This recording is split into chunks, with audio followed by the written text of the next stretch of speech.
I'm here today to talk to you about a repower and how we do what we do, why we do it in our state-of-the-art shop.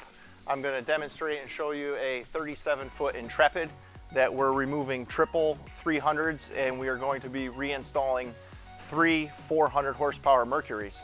But I'm going to walk you through the de-rigging process, pulling the motors off the boat, de-rigging the boat, removing all the old rigging controls, harnesses, gauges, everything related to the old motors, and then what we do moving forward, rigging the boat for the new engines, setup, software, programming, installation, essentially from start to finish. So at this phase in our repower, we start to de-rig the motors from the boat. First step is to remove all of the rigging connecting the boat to the motors. Second step, we remove all the steering and components, tie bars, and separate those from the motors as well.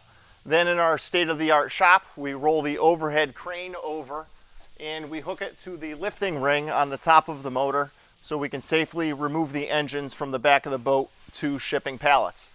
We are going to remove the motor off the back of the boat and roll it away from the transom and prepare to prep our area for our new power.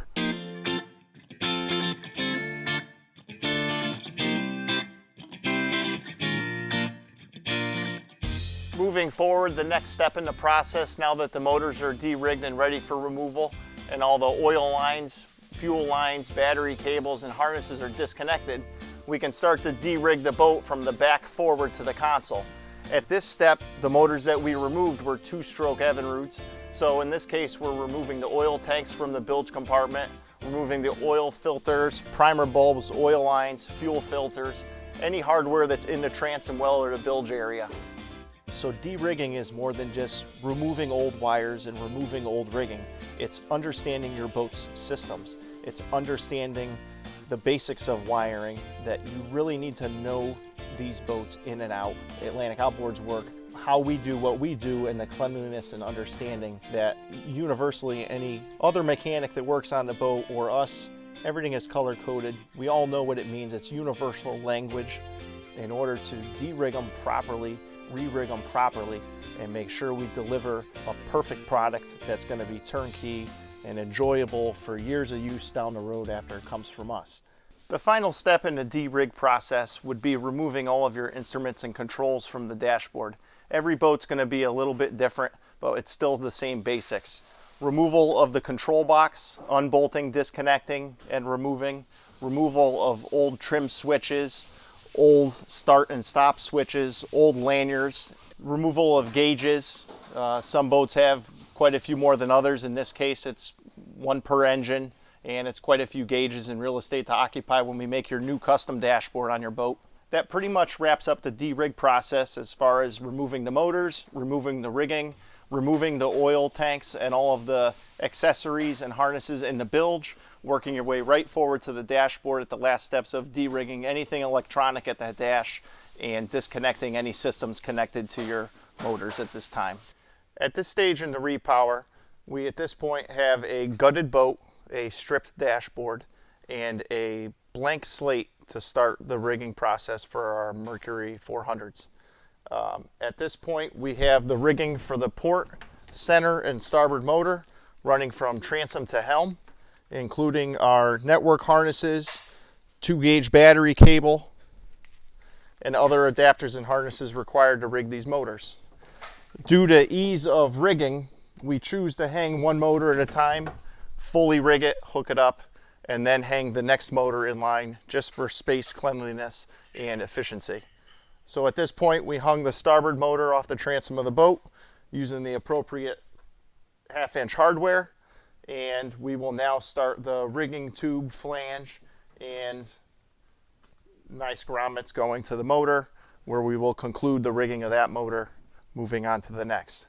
We've also have stripped the dashboard of the boat, and we have started to template the new cutouts for the dash we're making, which we will then wrap, in this case with carbon fiber wrapping, and make our cutouts for our new controls and gauges as the customer requested. After mocking up the dashboard and templating for our new electronics and instrumentation, we have the key switch assemblies mounted to a panel with the safety switch. which we will now cut into the dashboard and fit nice and clean, incorporating the old holes, covering up and making it look like it was there since day one of the boat build. So here we are after about a week of very hard work, and we have pretty much a turnkey ready to launch boat, so we can continue our rigging process with a sea trial and setting up the rest of the systems. We have our 3 400 Mercs hung and mounted, checking engine heights, making sure the prop pitches are right, making sure everything is correct so we can launch the boat. The rigging is complete, the bilge work is complete, and the dashboard is complete. So what we're looking at now is the 3 motors hung on the back of the boat, and your 2 steering cylinders, and a port engine tie bar going to it. All of your rigging hoses cut to length, rigging internally made to length, and all of your hoses coming clean out of the deck of the boat, nice and clean to the motor. When the Optimus steering is working and the motors will be turning independently of one another, we tie the port motor to centered and the starboard motor turns independently on its own. I'll steer it out so you can see what it looks like.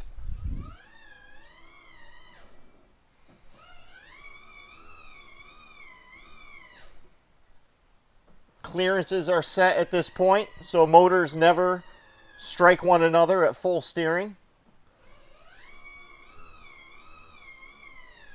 And you steer this system with ease, no different than driving your car. So here we are at the dash with everything buttoned up, ready for sea trial. And we have our new custom cut dash panels with carbon fiber wrap as the customer wanted. We have new Raymarine hybrid touch units. We have your autopilot. We have your joystick controls. We have your gauges for the joystick. Another panel over here with the Fusion stereo head with some real estate left over for what comes down the road. Your new steering helm is installed. Optimus joystick. Control handle. 3 independent key switches. And lanyard. Everything started from a blank slate when we removed everything from the old 3 motors. All ready to go with your new ones.